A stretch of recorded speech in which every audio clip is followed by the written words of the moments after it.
Hello, my name is Tosca Bruno van Vijveken and I work at the Transnational NGO Initiative.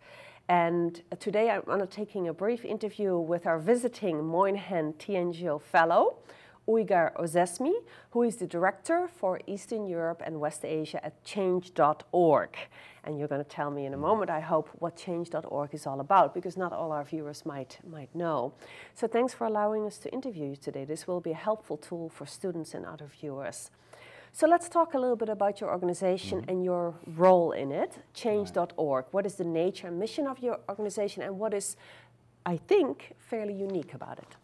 Well, Change.org is the world's largest petition platform, and it exists to enable people to create the change that they want to see, and therefore it wants to contribute towards a world in which no one feels powerless to make change, where change is part of daily life, that change is, and everyone feels empowered to go about starting change and creating the future that they want to see. Basically, that's what Change.org is.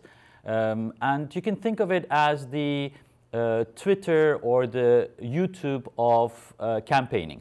Anyone who wants to start a petition, a campaign online, can come to the site and from whichever perspective, from whichever belief system, from whichever parts of society they come, from wherever they are, they can start a petition on the topics that they feel strong about. I see. Let me rephrase this a little bit. With Change.org being this type of organization, and you've told me before it's a social enterprise, it was purposefully not set up as an NGO. What are some of the core challenges and issues that the organization, which is how old now?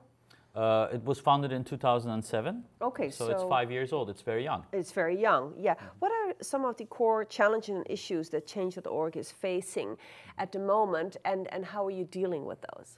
Well, the main challenge is, and that is why Change.org is important, is the feeling in society that they're not able to make change. There is a sense of apathy in society, and that's why Change.org exists. It is actually to let people get out of that sort of feeling of apathy, the feeling that they can't change something, and actually start moving, mobilize people around certain causes, and start the change that they want to do. So that's something that we have to deal with on a daily basis, obviously. The other thing is the sense that campaigning and change is a very difficult thing to do, that it is kind of an expertise. However, at Change.org, we are trying to bring campaigning and change to everyone. So it doesn't matter whether you are a high school kid, whether you're a professor, whether you are a laborer in a factory, or whether you are somebody in a marginalized community, somebody who's discriminated against. You can start a petition and start changing issues that you feel strong about. For a student, it might be something in your school. For a professor, it might be about the research area that they feel passionate about. For a laborer, it might be about the working conditions, and obviously for somebody who's discriminated against, it's these societal frames. So it's thereby inherently a democratic organization in the sense that it's open to anyone for any issue, and you also said that it really enhances people's sense of, I guess, what academics would call agency, the ability to affect some change in their environment. Well, the nice thing about Change.org is that it is a service organization. So in being a social enterprise, it provides this service to people. So Change.org is not a campaigning organization. Right. It is not an organization that has an agenda. The only agenda it has is to enable that democratic environment, enable that free speech and the free expression environment in which then enables society to deal with those from whichever angle they come to. And I think that's the power of Change.org, because it brings change to everyone, to the grassroots, and it also doesn't go about with a self-determined mission. And that's also relevant to the servant leadership that we've been talking about. And have been researching, yeah. So how does Change.org define effectiveness? How do you know when you're effective and how do you assess that?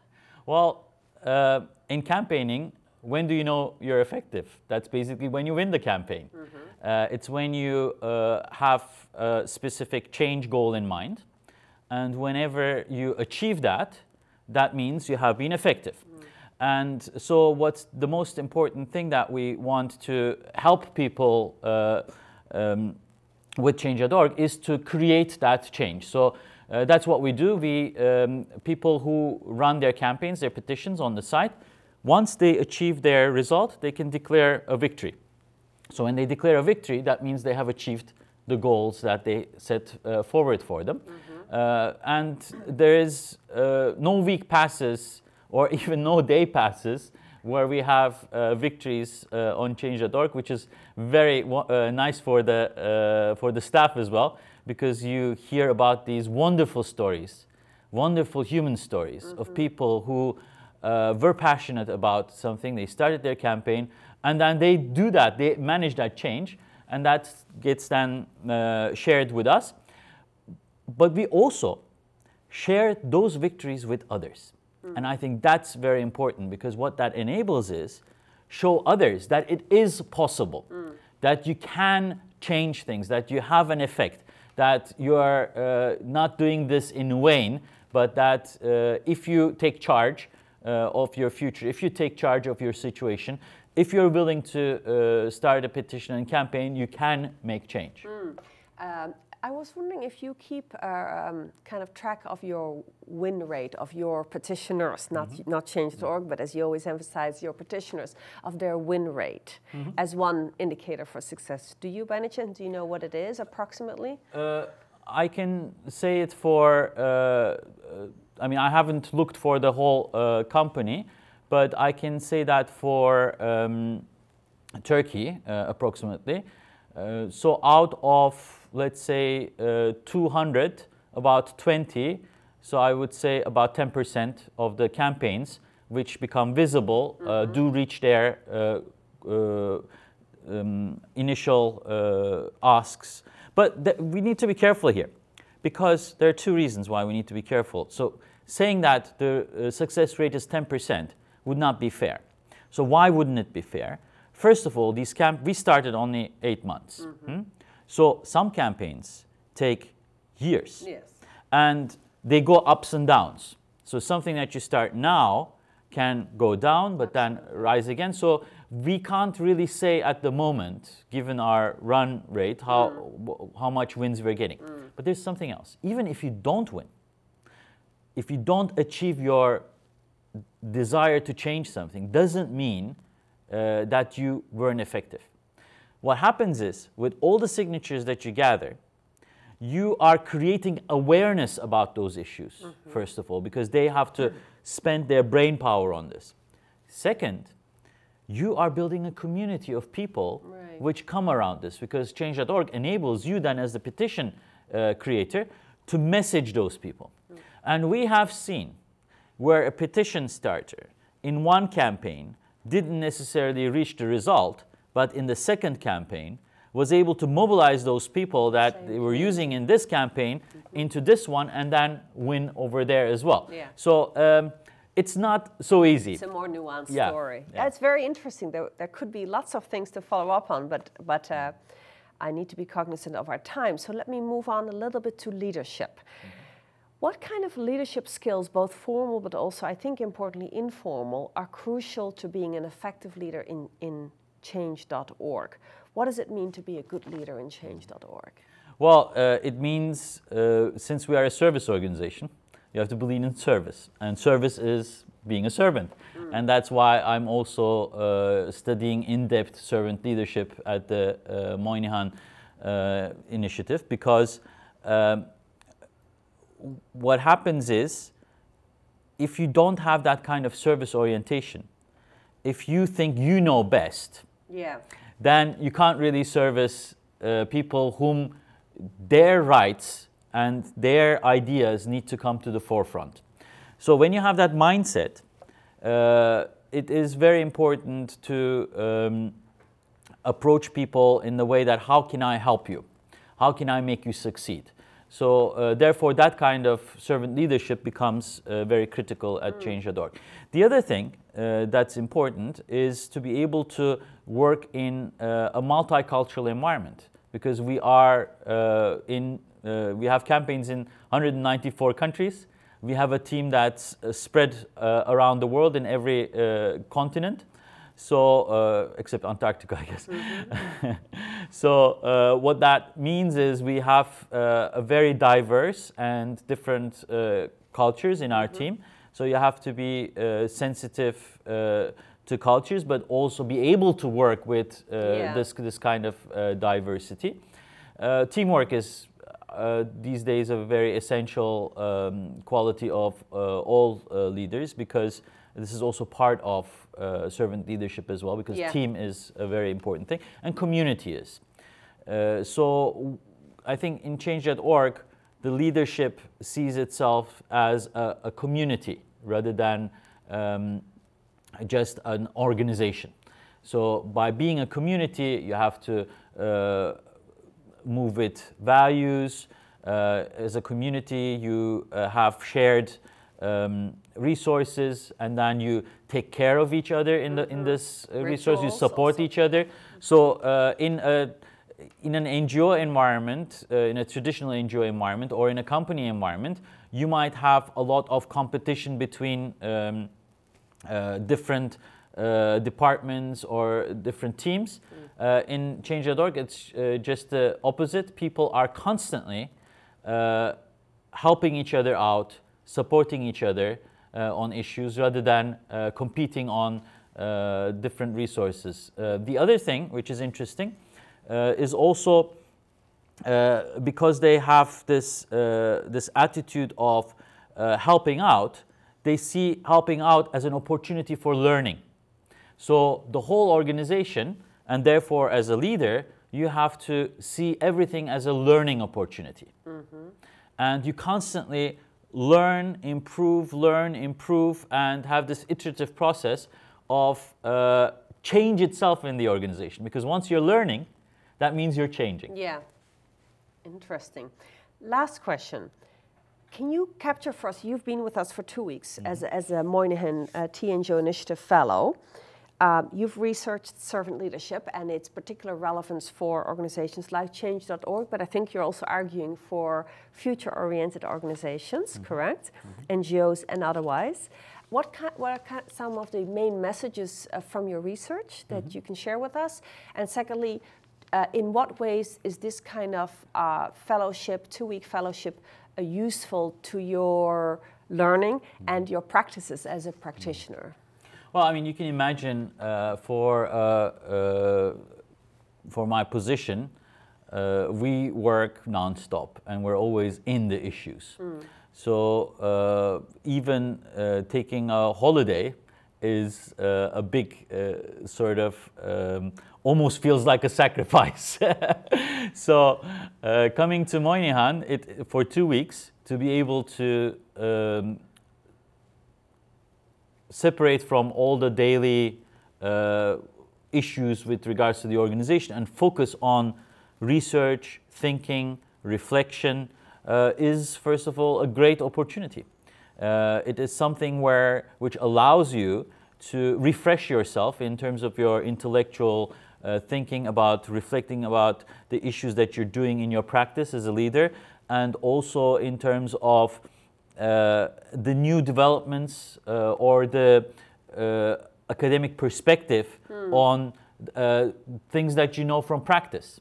For example, I was talking about change agents, and you just said that's agency. So in that way, you also get to interact better with academia, and academia is quite important for us because it is where a lot of the knowledge gets produced and researched, which we in the practice would also need to use effectively. We need to use effectively. Are we? That's maybe another question. But this, at least, this nexus allows us to maybe reflect better on academic research and builds that bridge between academia and the practitioner, we could say. So for me, these 2 weeks have been quite enriching. I have had the chance to work with wonderful students, which were very dedicated. They gathered for me thousands of pages of reading, which luckily I know how to skim and read strategically. Yeah. So therefore it was very nice. I went through a distilling process of all that information, and was able through this process to feed back to change.org, which is committed to servant leadership. And my research here on servant leadership enabled me what I know of servant leadership in the practice, also put it into concrete sort of research topics, and has opened me areas of inquiry and areas of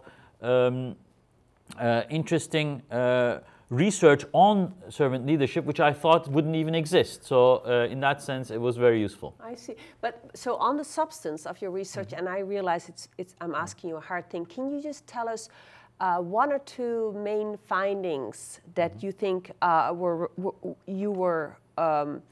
are relevant to you also in your practice, and that you can offer to us as those of us who are not so versed in servant leadership the way you are, and especially by now? Well, what I can say is, first of all, what comes out of this is that community is really very important. Yeah, that's interesting. A servant leader needs to build community. Maybe also in a leadership, one needs to build community, but as a leader, you also need to build a community out of your team. But not only out of your team, but you also need to build a community out of the people that you are servicing. That might be for a transnational NGO, it's membership base. If you treat your membership base just as donors and only interact with them as donors, and you don't create an identity, a sense of community, interaction among them, and a feeling of community, change, as we see, is not going to happen at the level that we want.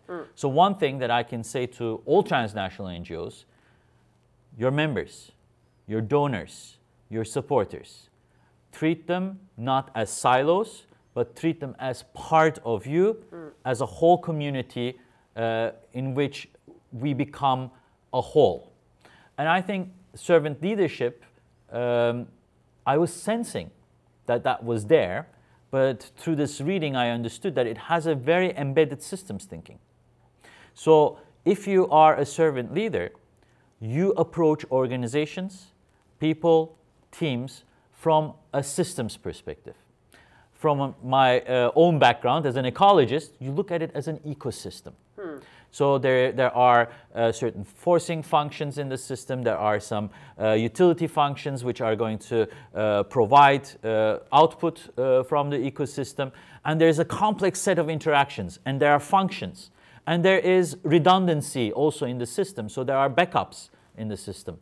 And all of these things from a servant leader, because it cares for the organization, just like a gardener would care for a garden, has to ensure that all the pieces are healthy and look at it from a health perspective. And it's very interesting to see in literature that this healing is very much part of the servant leadership approach as well. I see. It's been a really interesting interview. Thank you so much for sharing this with us. Thank you.